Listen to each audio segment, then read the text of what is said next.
Hello and welcome. My name's Tim Barber and I'm a Yorkshire Blue Badge tourist guide living on the edge of Otley. Now Otley has a fascinating and varied history. Its name actually dates back to Saxon times, roughly translating as otters clearing in the woods.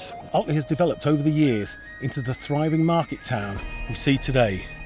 Now I'm going to take you on a tour of the town and show you some of those historic sites.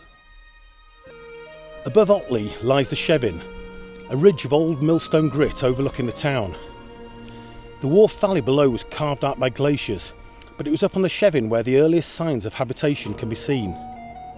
The Chevin is home to Paleolithic rock art and even evidence of an Iron Age settlement on its lower slopes.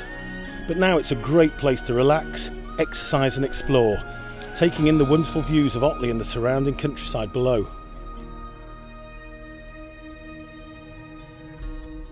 We know that there's been worship on the site of All Saints Church for hundreds of years by the early 6th century preaching crosses that can be seen now within inside the church. A Norman church was built here in the 11th century, but all that remains of that is the chancel. But the church has evolved over many years into the thriving, busy hub of the community that it is today.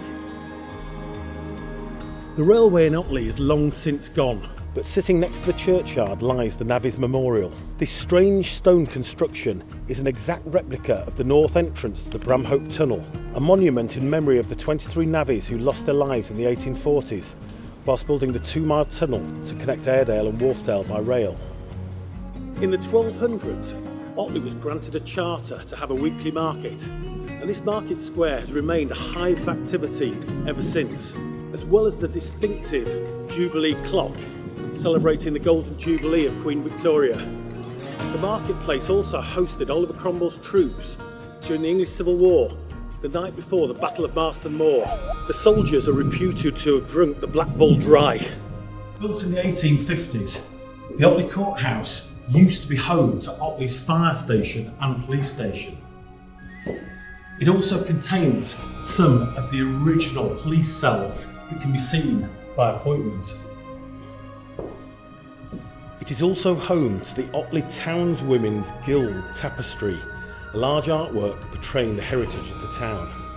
Otley is famous for its part in the history of printing, being the home of the Wharfdale Press. Developed by David Payne in the 1850s, this development allowed continuous printing for the first time. Within 50 years, 2,000 people in Otley were involved in making these Wharfdale presses, which were exported all around the world.